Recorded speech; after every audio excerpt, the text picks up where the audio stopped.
तो बाबू स्टार्ट कर दिए। देखिए आज का जो चैप्टर है उसका नाम है त्रिच। क्या नाम है? और बाबू देख लीजिए त्रिच, ऐसे यहां लिखा हुआ है त्रिच, लेकिन लिखा जाता है त्रिच। और बाबू यह चैप्टर जो है भिविया है। और बाबू यह चैप्टर जो है क्लास 12 के लिए, 12वीं कक्षा के लिए है, बिहार बोर्ड के लिए है। और इस चैप्टर का नाम है त्रिच। क्या नाम है बाबू? त्रिच। तो सबसे पहले मैं यह बतलाता हूं कि त्रिच के लेखक का नाम है उदय प्रकाश। क्या नाम है? त्रिच के लेखक का नाम है उदय प्रकाश। उदय प्रकाश का जन्म कब हुआ? 1 जनवरी 1952। जन्म स्थान की बात किया जाए सीतापुर गांव, अनूपपुर शहर, अनूपपुर मध्य प्रदेश राज्य, मध्य प्रदेश। यही देख रहे हैं कवि, जितने भी चैप्टर मैंने दिगंत भाग 2 में पढ़ाया और उसमें से पहला चैप्टर का मेरे द्वारा जो अभी तक जो पढ़ाया गया है, जितने भी 11 चैप्टर पढ़ाए गए हैं, उन्हीं 11 चैप्टर में से पहला ये चैप्टर है जिनके लेखक का जो जन्म है मध्य प्रदेश में है। लेकिन जितने भी मैंने कहानी कविता 11 को पढ़ाए, टोटल मिलाकर कुल सभी का जन्म जो है उत्तर प्रदेश राज्य में है। लेकिन उदय प्रकाश का जन्म स्थान की बात किया जाए सीतापुर गांव, अनूपपुर शहर और मध्य प्रदेश राज्य। माता की नाम की अगर बात की जाए तो माता का नाम गंगा देवी और पिता का नाम प्रेम कुमार सिंह। शिक्षा की यदि बात किया जाए तो बीएससी बैचलर ऑफ साइंस किए, मास्टर ऑफ आर्ट्स हिंदी से किए और सागर विश्वविद्यालय सागर से किए, जो कि मध्य प्रदेश में पड़ता है। अगर कामकाज की वृत्ति की अगर बात की जाए तो जवाहरलाल नेहरू विश्वविद्यालय में इन्होंने काम किए। नई दिल्ली के भारतीय भाषा विभाग में कुछ समय तक अध्यापन का कार्य किए, संस्कृति विभाग में कार्य किए, मध्य प्रदेश सरकार में विशेष कर्तव्य अधिकारी के रूप में काम किए, दिनमान के संपादन विभाग में कार्य किए। संडे मेल, कौन मेल? संडे मेल जो कि नई दिल्ली में निकलता था, में सहायक संपादक का काम किए। प्रेस ट्रस्ट ऑफ इंडिया के टेलीविजन विभाग में विचार और पटकथा मतलब स्टोरी प्रमुख में काम किए। टाइम्स रिसर्च फाउंडेशन में पत्रकारिता तथा अध्यापन किए। अंग्रेजी पत्रिका जिसका नाम है एमिनेंस का संपादक। अंग्रेजी पत्रिका का नाम क्या है? एमिनेंस। यह ऑब्जेक्टिव बन सकती है कि उदय प्रकाश जी के द्वारा जो लिखी गई अंग्रेजी पत्रिका का नाम क्या है? एमिनेंस। क्या बोलेंगे? एमिनेंस। क्या बोलेंगे? का संपादक किए। संप्रति की अगर बात की जाए तो स्वतंत्र लेखन, फिल्म निर्माण किए, अखबारों तथा फिल्मों के लिए लेखन का भी कार्य किए। कृतियां की अगर बात किया जाए, दरियाई घोड़ा, त्रिच और अंत में प्रार्थना, पाल गोमड़ा के स्कूटर, पीली छतरी वाली लड़की, पीली छतरी वाली लड़की, दत्तात्रेय के दुख, अरे वाह, मोहनदास, मैंगो सिल कहानी है। और बात किया जाए कविता संग्रह की, सुनो कारीगर, अबुदर गबुदर और रात में हारमोनियम, अन्य बता दिन में क्या, रात में हारमोनियम, ये सब कविता संग्रह है। अगर अनुवाद की अगर बात किया जाए, ईश्वर की आंख निबंध आलोचना है। कला अनुभव, इंदिरा गांधी की आखिरी लड़ाई, लाल घोड़े पर नीले घोड़े, लाल घाट पर नीले घोड़े, रोमिया राणा का भारत, रोमिया रोना का भारत। अनुवाद। और फिल्म टीवी की अगर बात किया जाए, अनेक धारावाहिकों और टीवी फिल्मों के स्क्रिप्ट लिखे और यह कार्य अभी भी जारी है। मैं कहानी की ओर चलता हूं। सबसे पहले मैं बतला दूं कि इस कहानी में यह क्वेश्चन आ जाएगा कि त्रिच क्या है। ये क्वेश्चन 2 मार्क का क्वेश्चन आता है कि त्रिच क्या है। देखिए, मैं चैप्टर की ओर चल रहा हूं, कहानी की ओर चल रहा हूं। कहा जा रहा है कि इस घटना का संबंध पिताजी से है। लेखक यह कहना चाह रहे हैं कि घटना का संबंध पिताजी से है, मेरे सपने से है और शहर से भी है। शहर के प्रति जो एक जन्मजात भय होता है उससे भी है। बहुत सारे लोगों का कहना है शहर में जाओगे तो तुम्हारे साथ छीना झपटी होगी।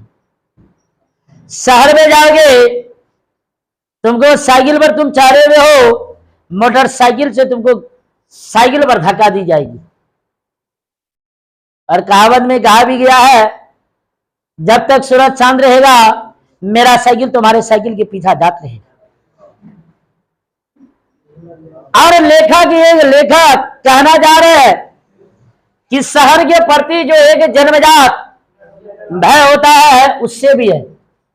बहुत सारे लोगों को शहर में डर लगता है। शहर में क्या लगता है? आप देख लीजिए, यहां पर कहना चाह रहे हैं,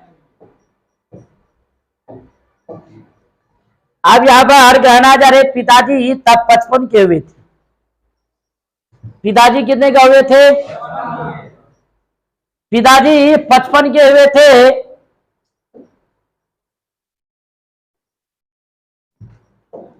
पिताजी,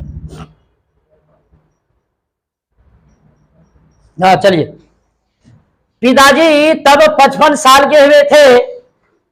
दुबला शरीर था, बाल बिल्कुल मक्के के भुए जैसे सफेद। आप लोग देखे होंगे खेत में जब बाल होता है मक्के का, जब कच्चा रहता है, उनके पत्ते भी कच्चे लेकिन बाल उनके उजले उजले ऐसे ऐसे लटका हुआ रहता है। और इस तरह से लग रहा है कि बाल ऐसी झाड़ा हुआ है, मानो ऐश्वर्या रहेगा बाल भी फैले। और जब वही मक्के जब पक जाती है तो ऐसा लगता है कि मानो मक्के जवान हो गया है, क्योंकि उनकी रोएं पूरी तरह से काला हो जाती है। ऐसे काला हो जाती है कि लग रहा है कि गोदरेज जो लगाते हैं, गोदरेज जो वो फैले। बुढ़ारी आएगा तो लगाना पड़ेगा ना। आप देखिए, सिर पर जैसे रुई रखी हो, वे ज्यादा सोचते थे, बोलते बहुत कम थे। देखिए, जो ज्यादा सोचे बोले कम तो समझ लीजिए खतरनाक आदमी है। सुने होंगे मनहा, अंदर में पूरा उनका चलते रहता है पनहा। वे बोलते बहुत कम, जब बोलते तो हमें राहत मिलती, जैसे देर से रुकी हुई सांस निकल रही हो। साथ साथ हमें डर भी लगता। पिताजी है, हम बच्चों के लिए एक बहुत बड़ा रहस्य थे। बात सही है, पिताजी है तो हम लोग है, पिताजी है तो हमें सुख दुख, हमें टेंशन किसी चीज की लेनी ही नहीं है, क्योंकि सारा टेंशन पिताजी के ऊपर रहता है। हमें पता था कि संसार की सारी भाषाएं वे बोल सकते हैं, दुनिया उनको जानती है और हमारी तरह ही उनसे डरती हुई उनका सम्मान करती है। क्योंकि कहावत में कहा गया है, सम्मान दोगे तो सम्मान पाओगे। आदमी यही सम्मान के लिए जीता है। हमें उनकी संतान होने का गर्व था। कभी कभी वैसे ऐसा सालों में एक आध बार भी होता। वे शाम को हमें अपने साथ टहलाने कहीं बाहर ले जाते। देखिएगा जब शादी से पहले लड़का लड़की अगर दोनों बात कर रहा हो तो पूरा ख्वाब दिखाएगा। चलिए ना जी चिल्ड्रन पार्क, चलिए ना जी मिलन चौक। जब शादी हो जाएगी, जब क्या हो जाएगी, नहीं ले जाइएगा जी, टाइम ना है, टाइम ना है। उनका तो बात छोड़ दीजिए। हमको लगता है बाल बच्चा जो छोटे से लेकर बड़े हुए जवान हुए हैं, हमको लगता है 15 साल में 15 दिन ले गए होंगे। ऐसा मन में लगता है कि कहीं कोई देख न ले कि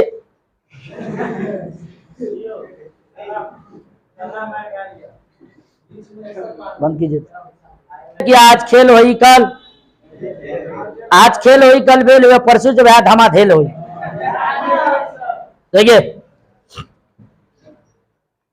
अरे चलने से पहले वे मुंह में तंबाकू भर लेते थे। तंबाकू के कारण कुछ बोल नहीं पाते थे। वे चुप रहते। यह चुप्पी हमें बहुत गंभीर, गौरवशाली, आश्चर्यजनक और भारी भरकम लगती। छोटी बहन कभी उनसे रास्ते में कुछ पूछना चाहती तो फौरन मैं उसका जवाब देने की कोशिश करता। इसीलिए कि पिताजी मुंह में तंबाकू लिए हुए तो बोलते कैसे,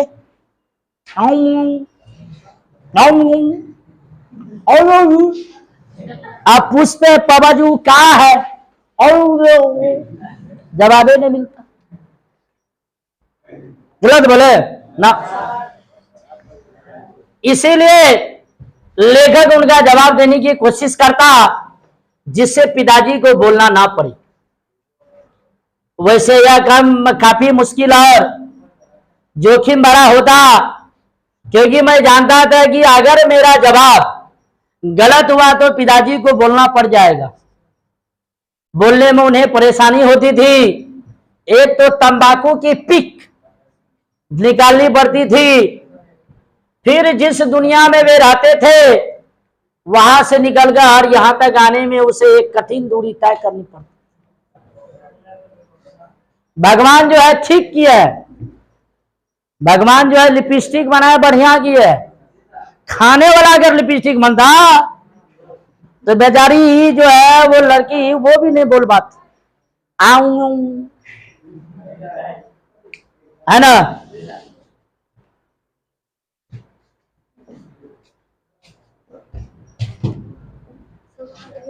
चचाल जो सुन लीजिए, स्टार्ट करें। देखिए वैसे यह काम काफी मुश्किल और जोखिम भरा होता था, क्योंकि मैं जानता था कि अगर मेरा जवाब गलत हुआ तो पिताजी को बोलना पड़ जाएगा। बोलने में उन्हें परेशानी होती थी। एक तो तंबाकू की पीक निकालनी पड़ती थी, फिर जिस दुनिया में वे रहते थे वहां से निकलकर यहां तक आने में उन्हें एक कठिन दूरी तय करनी पड़ती थी। वैसे बहन के सवालों में खास बात होती नहीं थी।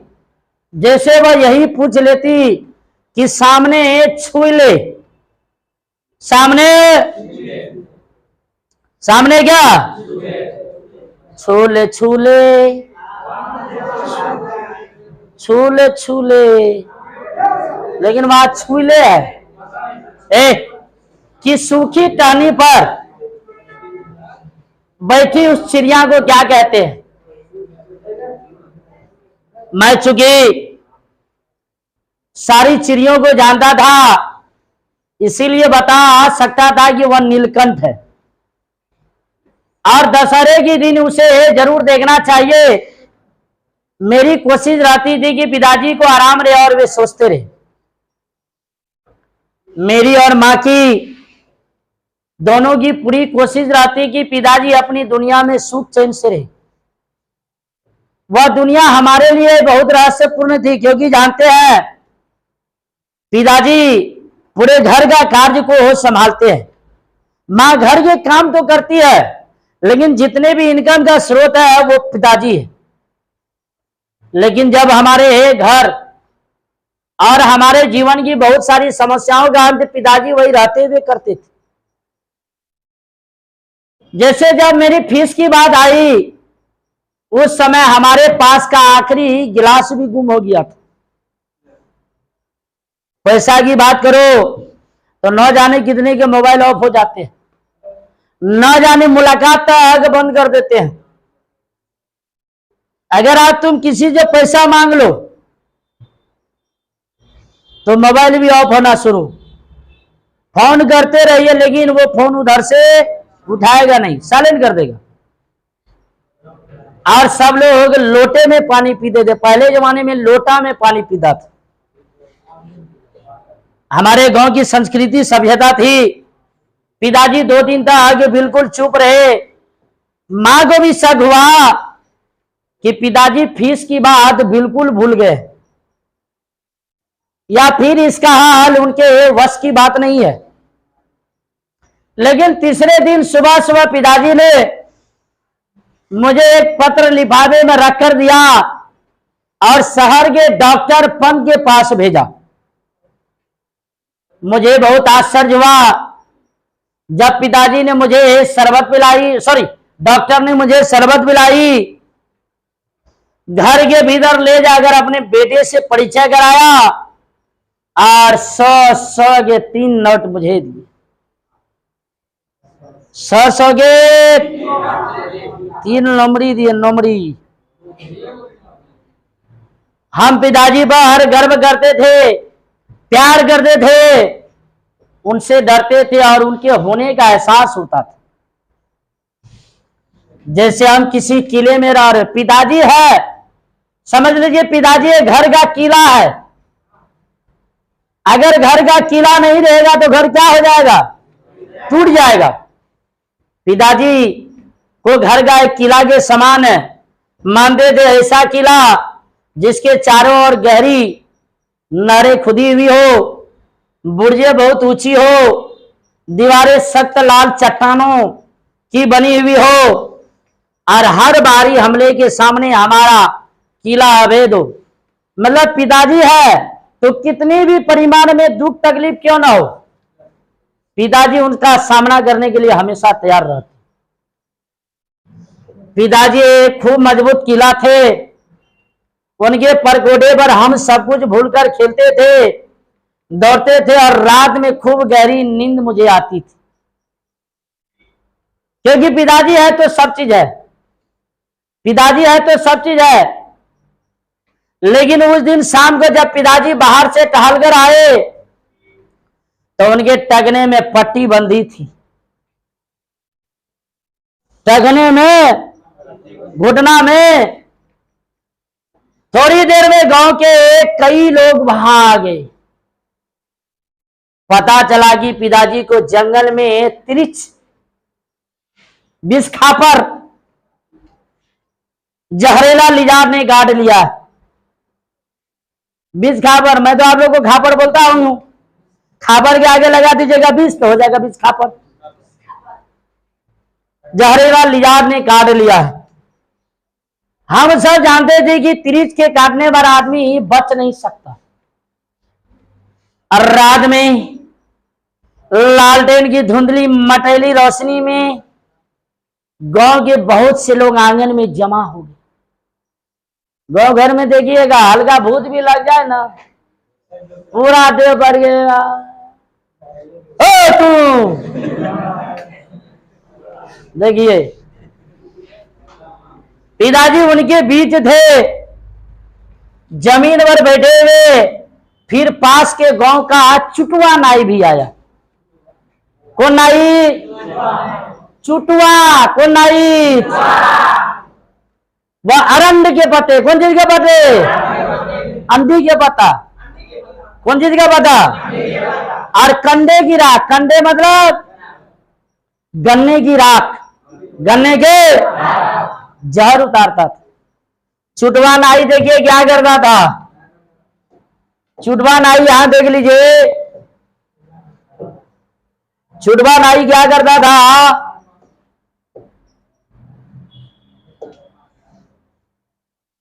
देख लीजिए चुटवा नाई जो था वो अरंड के पत्ते और कंडे की राख से जहर उड़ता। पहले जमाने में अपने लोगों का घर के पीछे में अंडी रहता था, अंडी। अब अंडी क्यों रखता है? बारी को लोग साफ करके पूरा भुसकार बनाता है, गठुल्ला रूम बनाता है, कुंड बनाता है, नहीं तो लेटरिन का हौदी बना लेगा। एक लेखक कह रहे हैं कि तिरिस को एक बार मैंने देखा था, तालाब के किनारे जो बड़ी बड़ी चट्टानों के ढेर थे और जो दोपहर में खूब गर्म हो जाते थे, उनमें से किसी चट्टान की दरार से निकलकर वह पानी पीने तालाब की ओर जा रहा था। मेरे साथ थानू था, उसने बतलाया कि वह तिरिच है, काले नाग से 100 गुना ज्यादा उनमें जहर होता है, याद रख लीजिएगा। तिरिच में जो है काले नाग से 100 गुना ज्यादा उसमें जहर होता है। उसी ने बताया कि सांप तो तब गारता है जब उसके ऊपर पैर पड़ जाए या कोई जब जबरदस्ती उसे तंग करे। सांप के सामने कहिए मैं नागिन नागिन, मैं नागिन नागिन, पूरा वो करेगा नागिन नागिन, पूरा नागिन मारेगा, कोई दिक्कत है ना। नागिन करने के बाद छोड़ दीजिए ना, पूरा पीछे पीछे दौड़ेगा, तू दौड़, तू पीछे हम आगे, तू 20 में हम है, पूरा पता चलेगा क्या हाल होता है। लेकिन देख लीजिए जब जबरदस्ती उसे तंग रहे, लेकिन तिरिच तो नजर मिलते ही दौड़ता है। तिरिच से अगर नजर मिल गया तो समझ लीजिए कि तिरिच को प्यार हो गया आपसे, तिरिच को आपसे क्या हो गया, आप पूरा प्रेमी की तरह आपके पीछे पीछे दौड़ेगा, पूरा तिरिच दौड़ेगा पूरा, क्या कि नजर मिला लिया है ना। दुनिया में सब चीज मिलाइएगा लेकिन नजर बर पीछा करना पड़ेगा, बर पीछा तो। लेकिन तिरिच तो नजर मिलते ही दौड़ता है, पीछे पड़ जाता है। उससे बचने के लिए कभी सीधे नहीं भागना चाहिए, याद रख लेना। अगर कोई पीछे पड़ जाए, कोई पीछे, तो सीधे मत भागिए, टेढ़ मेढ़ भागिए। उससे बचने के लिए कभी सीधे नहीं भागना चाहिए, टेढ़ा मेढ़ा चक्कर काटते हुए गोल मोल दौड़ना चाहिए। कौन मोल? सब चीज समझ आया। टेढ़ा मेढ़ा, ये टेढ़ में कौन मेढ़ होता है भाई? आई गोल में मोल कौन होता है? ये गोल मोल दौड़ना चाहिए, मतलब ऐसे ऐसे गोल मोल दौड़िए, आ दोबारा ऐसे ऐसे, फिर ऐसे ऐसे ऐसे ऐसे चलिए, इसी को कहते गोल। और एक एक वर्ड छूट गया था, मटोल, गोल मोल, तब और बढ़िया लगता। दरअसल जब आदमी भागता है तो जमीन पर वो सिर्फ अपने पैरों की निशान ही नहीं छोड़ता। अपने लोग जो चलते हैं तो सिर्फ पैर का निशान ही नहीं छोड़ते हैं, बल्कि हर निशान के साथ वहां की धूल में अपनी गंध भी छोड़ जाते हैं। तिरिच इसी गंध के सहारे दौड़ता है। तिरिच इसी गंध के सहारे दौड़ता है। थानों ने बतलाया कि तिरिच को चकमा देने के लिए आदमी को यह करना चाहिए कि गोलमोल भागना चाहिए, कभी भी सीधा। पहले तो वह बिल्कुल 5-5 कदम रखकर, देखिए कैसे करना चाहिए। पहले तो बिल्कुल 5-5 कदम रखकर, लोग में कदम रखकर, जल्दी जल्दी लोग कदम रखिए, लोग फिर जल्दी जल्दी, कैसे जल्दी जल्दी कुछ दूर दौड़ना चाहिए। फिर 4-5 बार खूब लंबी लंबी छलांग दे, जोर लगा के हैया, जोर लगा के हेबा। तिरिच सूंघता हुआ दौड़ता आएगा, जहां पास पास पैर के निशान होंगे वहां उसकी रफ्तार बहुत खूब तेज हो जाएगी, और जहां से आदमी ने छलांग मारी होगी वहां आकर वह उलझन में पड़ जाएगा, सोचने लग जाएगा किधर, पूरब की पश्चिम, ये भाई जरा देख के, पूरब की, उत्तर की, आगे की, आप देख लीजिए। वहां अगर वह उलझन में पड़ जाएगा, वह इधर उधर तब तक भटकता रहेगा जब तक उसे अगले पैर का निशान और उसमें बसी गंध नहीं मिल जाती। बसी गंध